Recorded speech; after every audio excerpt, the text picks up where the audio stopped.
श्री राम जय राम जय जय राम श्री राम जय राम जय जय राम श्री राम जय जय राम श्री राम जय राम जय जय राम।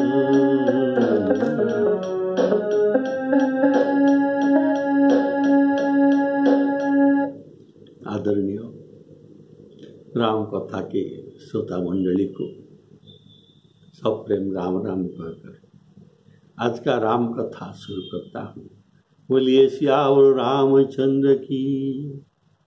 आपने लंका कांड अंतर्गत अंगद रावण संवाद को सुन रहे हैं।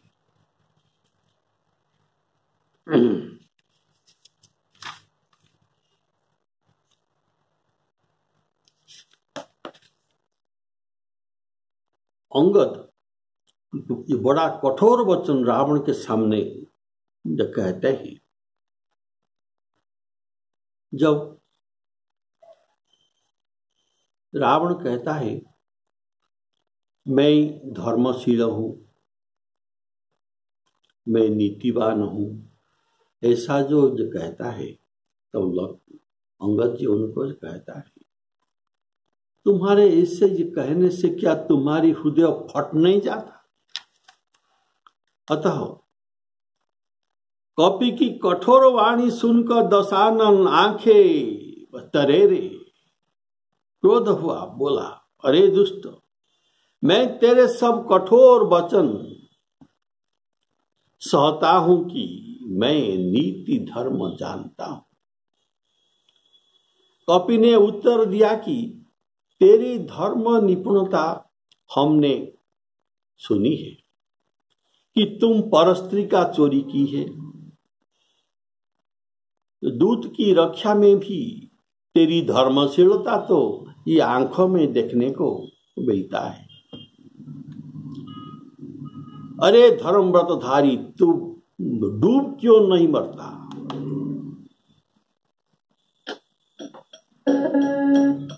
सुनी कठोर वाणी कपि केरी, कहत दशानन नयन तरेरी। खल तब कठिन वचन में सहेऊ, नीति धर्म में जानत हूँ। कह कपि धर्म शीलता तोरी, कह कपि धर्म शीलता तोरी। हम ही देखी कृत परत्रिय चोरी, हमहु सुनी कृत परत्रिय चोरी। और देखी नयन दूत रखवारी, बूढ़ी न मरहूं धर्म व्रतधारी। श्री राम जय राम।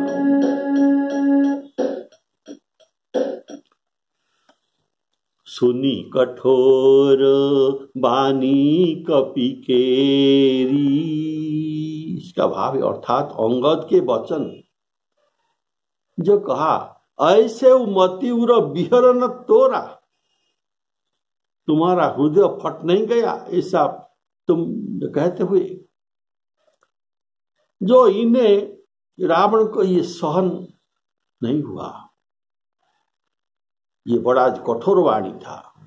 तब ये कहता है मैं नीतिज्ञ और धर्मशील हूं, जो तुम कटुवाणी बोलने वाले के मैं प्राण दंड नहीं दे रहा हूं तो वध के ही योग्य है।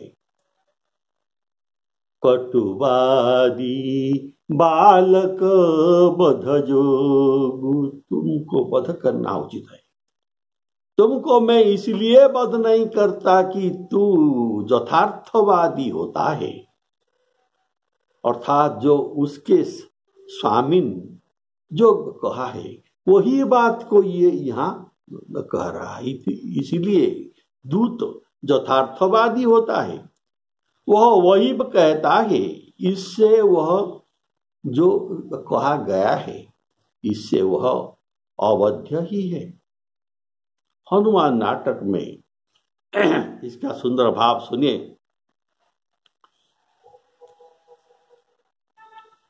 रे रे शाखा मृग, रे रे शाखा मृग अर्थात बानर, त्वम अहम धर्मशीलत्वया कटु प्रलापिनम अपि न हनमी।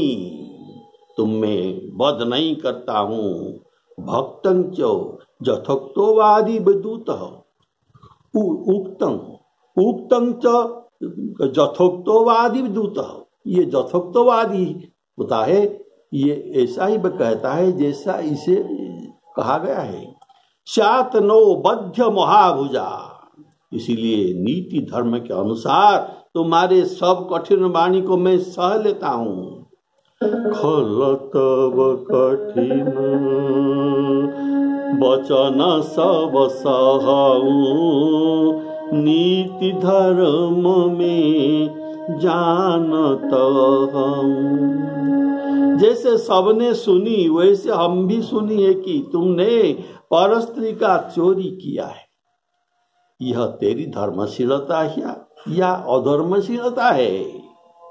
और दूत रखवारी के बारे में तू मेरे मारने का समर्थन नहीं हो, इसलिए तुम मुझे मार नहीं सकते। इसी से हमसे कहता है हम नीति धर्म जानते हैं, अर्थात तुम्हारे धर्मशीलता परस्त्री चोरी में देखा गया है, और दूत रक्षा अभी देखने को मैं आया हूं।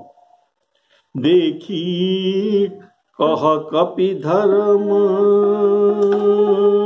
शीलता तोरी, हमहु सुनी कृत परप्रिय चोरी, हमहु सुनी कृत परप्रिय चोरी।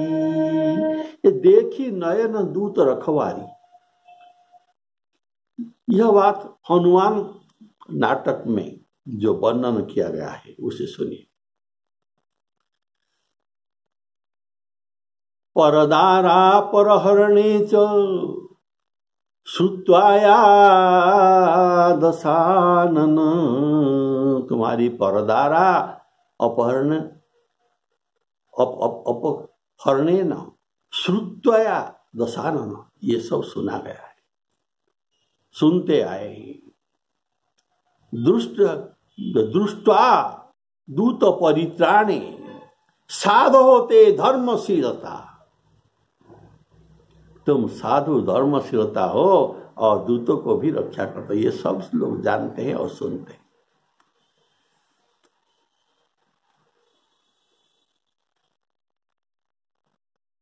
अंगद जो सुनी कहा, हम ही सुनी कृत परप्रिय चोरी, तो ये कैसे सुना? श्री राम जी के सभा में जब ये बैठा था तब यह सुनता था। रामचंद्र जी की सभा में मैंने सुनी है। जब हनुमान जी को मेघनाद नागपाश में बांध लेकर गया था, उस समय जो कुबेर का दूत भी आया था, उसे रावण की आज्ञा से निशाचर काट कर खा गए। ये भी दूत था जो कुबेर का दूत, उसी प्रकार हनुमान जी को भी ये मारना चाहता था, और विभीषण ने आकर उन्हें रोक दिया। नीति विरोध न मारिय दूता, आन दंड कछु करिय गोसाई, ऐसा कहकर ये चला गया। लेकिन रावण ने क्या किया? अंग भंग करने के लिए इनके पूंछ में तेल बोरी पट बांधी पुनी पावक देहु लगाई। इस आज्ञा पर क्या कोई बच सकता है? जिनके पूंछ में तेल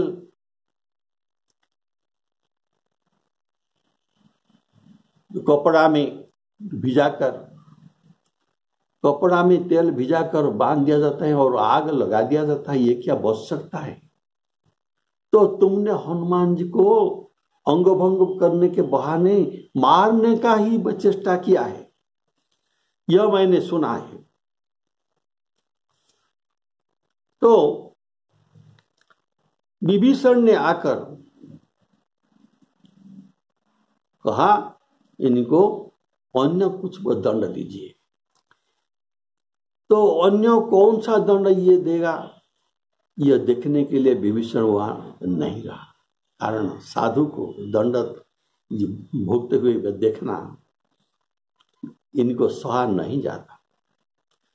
जब रावण देवता गंधर्व, ये बात अभी हम कह रहा हूं, ये वाल्मीकि रामायण के मत में यह लिखा गया है कि जब रावण देवता गंधर्व यक्ष और ऋषियों को संहार करने लगा और नंदन कानन आदि विचित्र उद्यान को भी ये उजाड़ने लगा,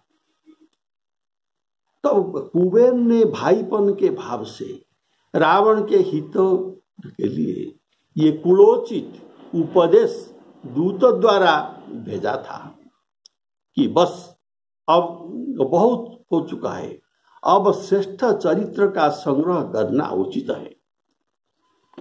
तुम्हारे नाश के लिए ऋषि आदि बड़े भारी उपाय कर रहे हैं। ये वाल्मीकि रामायण में यह लिखा है। यह सुनकर रावण बोला कि हम कुबेर और अन्य लोकपालों को विनाश करूंगा, और यह कहकर दूतों को रावण स्वयं खड्ग से मार डाला और राक्षसों को 6 राक्षसों को कहा, आज्ञा दिया कि इनके शरीर को खा डालो, कच्चा खा डालो। एवं उक्त्वा तु लंकेश दूतं खड्गेन जिघ्निवान्, दूतं खड्गेन जिघ्निवान्, मार दिया, स्वयं मारा। हनुमान जी के पूंछ में आग लगाकर उन्हें मारने का उद्यम किया। ये कौन सा नीति दूत रक्षा का ये व्रत रहा है? ये कौन सा दूत रक्षा का व्रत है? फिर रावण के बहन शूर्पणखा के नाक कान काट दिया गया। इन्हें नाक कान रहित देखकर तुमने धर्म ही विचार करके तो तुमने कैसे क्षमा किया था? तेरी धर्मशीलता क्षमाशीलता ये जगत में जगमगा रहे हैं। हम तो बड़ा भाग्यवान है कि ऐसे धर्मशील और क्षमाशील का हमें दर्शन हुआ। बोलिए सियावर रामचंद्र की। इस पर रावण उत्तर देता है, अरे जड़ वानर, नीच वानर, व्यर्थ बकबाक मत करो। अर्थात अभी अंगद ने जो उनको ये उत्तर दिया, इसमें रावण हार गया। फिर ये टॉपिक बदल देता है, ये टॉपिक बदल देता है और इसके बारे में और चर्चा नहीं करता। अभी कहता है, व्यर्थ ही तुम बकबाग करते हो। देखो मेरी भुजाएं को देखो, ये सब लोकपालों को भारी बड़ रूपी बहुत से चंद्रमाओं को ग्रासने के लिए राहु के स्वरूप है। अर्थात लोकपालों के बाहुबल ये चंद्रमा है और मेरे बाहुबल उनको ग्रसने के लिए राहु के स्वरूप है। तो इसे देख लो। बोलिए सियावर रामचंद्र की जय। और भी सुनो, फिर मेरे भुजों का जो पराक्रम, और भी सुनो। कि आकाश रूपी तालाब, तो मानो आकाश एक तालाब है और मेरे भुजाओं कमल स्वरूप है, मेरे भुजाएं मतलब कमल है, तालाब में जो कमल खिलता है और तो कमल के ऊपर हंस बैठता है, लेकिन हंस का भार कमल वहन नहीं कर पाता, लेकिन मेरे हाथ का जो कमल है, हाथ स्वरूप जो कमल है, ये हंस को वहन कर सका। तो ये कौन सा हंस है?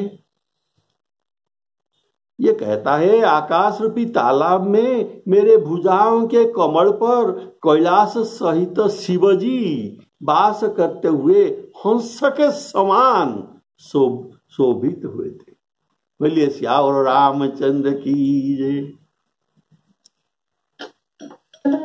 नाक कान बिनु भगिनी निहारी, क्षमा की न तुम धर्म विचारी, धर्मशीलता तब जग जागी, पावा दरसु हमहु बड़ भागी।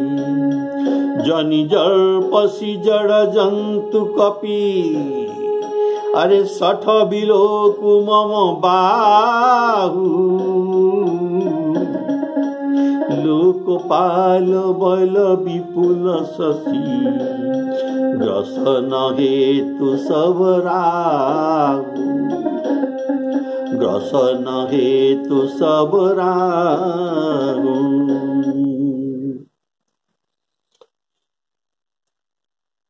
तो रावण जो कहता है पुनि नभ शरम कर निकर, कमलानि पर करिबास, शोभत भय उमरालइब शंभु सहित कैलाश। ऐसा अपना बाहुबल वर्णन करता है अपने मुख में। तो इसका उत्तर भाव सुनिए। नाक कान बिनु भगिनी निहारी, इसका भाव उन जो अंगद का भाव है उसे सुनिए। इसका भाव क्या है? तुमने बहन को रामचंद्र जी से रति करने के लिए भेजा था, पर उन्होंने नाक कान काट कर उसे निकाल दिया। तूने आंखों से देखा है कि क्या ये बड़ी लोगों के धर्म है?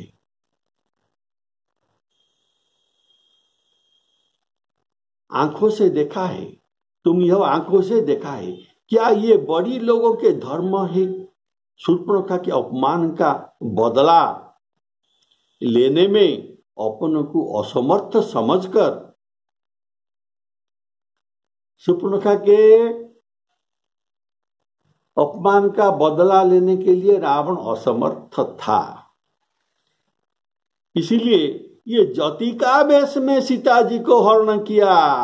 ये क्या क्षमा है? ये कौन सा क्षमा गुण है उनका? अवश्य तूने अपनी भगिनी शूर्पणखा को क्षमा किया, कारण तुम्हारे जानने में उसने वही धर्म किया, उसे क्षमा किया। क्यों? ना शूर्पणखा ने वही धर्म किया। जैसे तुमने अपना लंपटता के धर्म समझते हो, जैसे तुमने अपने लंपटता गुणों को धर्म समझते हो, वैसे ही बहन का परपति रति करने का ये भी धर्म है। यह धर्म देखकर तुमने खुश हो गए। बोले श्यावर रामचंद्र की। अर्थात शूर्पणखा के बहाने अंगद ने सब राक्षसियों को उल्टा भी कर दिया। बोले श्यावर रामचंद्र की। अर्थात तुम्हारे राज्य में ऐसा ही है। अगर राजा के बहिनी ऐसा होता है तो सभी राक्षसियां भी ऐसा ही है। तो नाक कान बिनु भगिनी निहारी, क्षमा की न तुम धर्म विचारी। अंगद ने अपने वचनों से रावण को पुरुषार्थहीन और कायर सिद्ध कर दिया। तो कायर सिद्ध कर देने पर कही उनके सभासद और सचिव यह न मान ले। जैसे रावण को अंगद ने कायर सिद्ध कर दिया, वहां पर तो सभासद और मंत्रियों भी थे। कहीं इन सब ने भी अंगद के बात को वो सच मान न ले। इसीलिए ये कहा कि मैं मेरे इन भुजाओं के बल पर, ये भुजाओं के बल को देखो, ये बल पर शंभु सहित कैलाश को मैं उठा लिया था, जो आकाश रूप सरोवर में हंस रूप में शोभा पा रहे थे। इसलिए कहा पुनि मम पुनि नभ सर मम कर निकर, कमल निपर करी बास, सोहत शंभु मरालइब, सोबत भयउ मरालइब, शंभु सहित कैलाश। तब रावण कहता है, अरे अंगद सुन, तुम्हारे सेना में कौन योद्धा है जो मुझसे लड़ सकता है?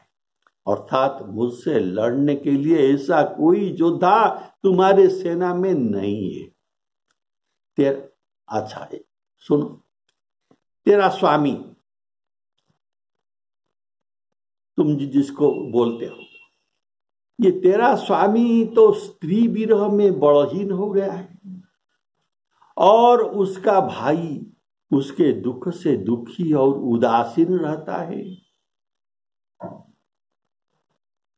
जिनी पुरुष ही अनुहर परिचाई, राम जी का दुख में लक्ष्मण भी दुखित हो जाते हैं, इसलिए ये भी उदासीन रहते हैं। और रहा तुम और सुग्रीव, ये दोनों, तुम दोनों को मैं नदी तट का वृक्ष समझता हूं। रहा हमारा छोटा भाई जो विभीषण, वह तो अत्यंत डरपोक है।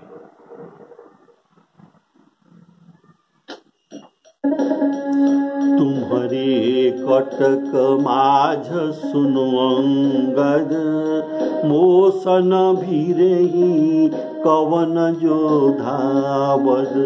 बद अर्थात कहो, तब प्रभु नारी विरह बलहीना,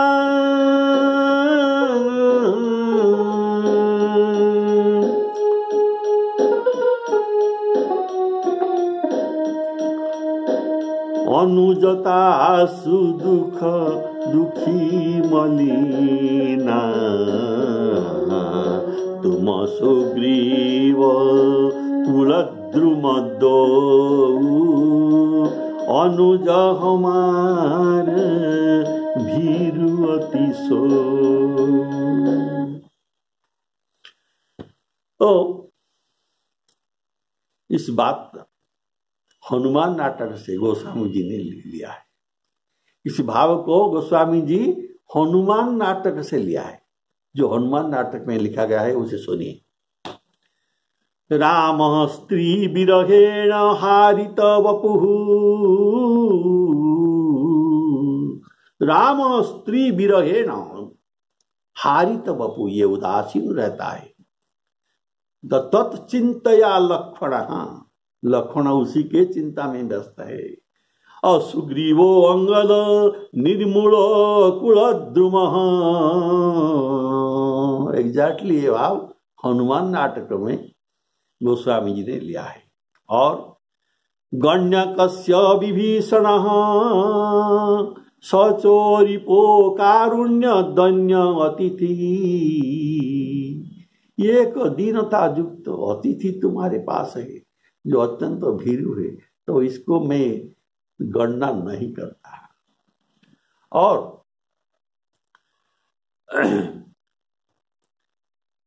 धन्य अतिथि ही लंका आतकं विटप तो पावकं।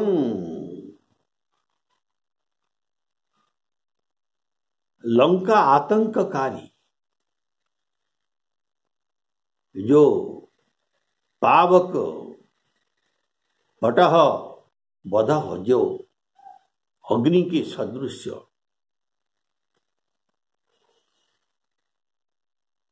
भयंकर थे, ये कौन है?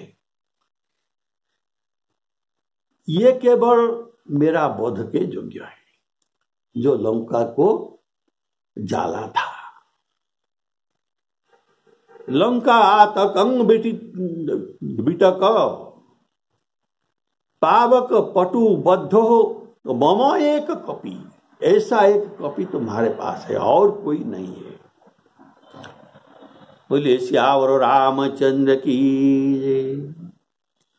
तो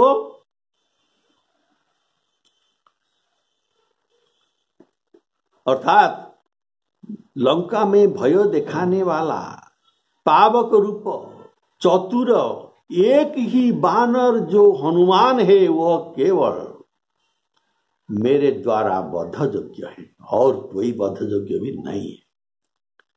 यहां रावण जो कहा तुम सुग्रीव कुलद्रुम दो, अर्थात सुग्रीव और अंगद ये दोनों कुलद्रुम है, इसका भाव सुनिए। ये कुलद्रुम कहने का क्या भाव था?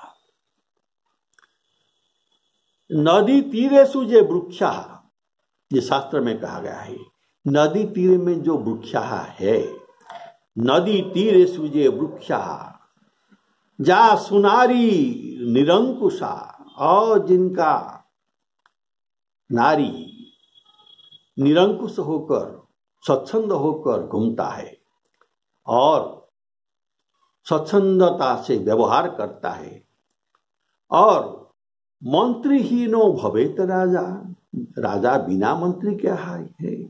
ये विनाश जानती ते ध्रुवम, इनका विनाश अवश्य हो जाता है। तो नदी तीरे सुजे वृक्षा, ये तुम और सुग्रीव हो।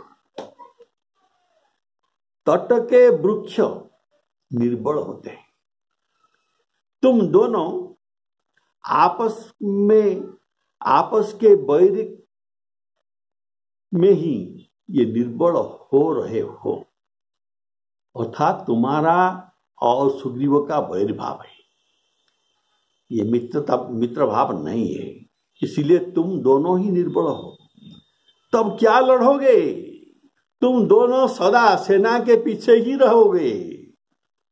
सुग्रीव सोचा था कि बड़े जत्र से, यह सुग्रीव का सोच ये कहता है, सुग्रीव वो सोचेगा कि मैं बड़े जत्र से राज्य और स्त्री को पाया हूं, ये मुझे मिली है, मैं क्यों जाकर मरूं वो युद्ध करके, और तुम सोचेंगे कि मेरा बाप तो मर गया और मैं क्यों मरकर मेरा वंश को नष्ट कर दूं।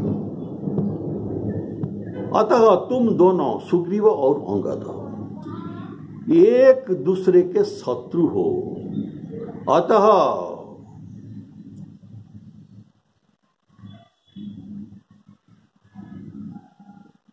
एक दूसरे से ईर्ष्यावश मरवा डालने को यत्न करो। तुम सुग्रीव को मरवा डालोगे और सुग्रीव तुमको मार देगा युद्ध में, तो तुम दोनों को मारना न पड़ेगा, मेरे द्वारा मारना न पड़ेगा। अतः तुम दोनों परस्पर विनाशकारी हो, परस्पर का विनाशक हो, स्वामी के शत्रु से लड़ने का कब समर्थ हो सकते हो? यह कहकर सुग्रीव और अंगद में ये भेद सृष्टि करना चाहता है। अतः ऐसा भी हो सकता है तुम भी उनके साथ भेद करो। यह कहता है कुलद्रुम के बहाने सुग्रीव और अंगद के बीच में ये भेद सृष्टि करना चाहता है। इसलिए कहता है तुम सुग्रीव कुलद्रुम दो अनुज हमारे भीरु अति सो, तुम सुग्रीव कुलद्रुम दो। और रावण कहता है जामवंत मंत्री भी तुम्हारे पास है। ये एक योद्धा था लेकिन अब नहीं, ये तो अभी बुढ़ा हो गया। अब रण में क्या ठहर सकेगी? और भी तुम्हारे पास नरनील भी है, ये तो इंजीनियर शिल्पी कर्म जानते हैं। ये युद्ध कला में अनभिज्ञ है, कहीं ईंट पत्थर जोड़ने वाला युद्ध कर सकता है? उनके द्वारा युद्ध नहीं हो सकता। हाँ, सेना में एक वानर अवश्य ही बलवान है, जो प्रथम यहां आया था और जिसने लंका जलाई थी। तो वचन सुनकर बाली कुमार अंगद इसका उत्तर देते हैं, बोलते हैं जामवंत मंत्री अति बूढ़ा, सो की होई अब समरारूढ़ा।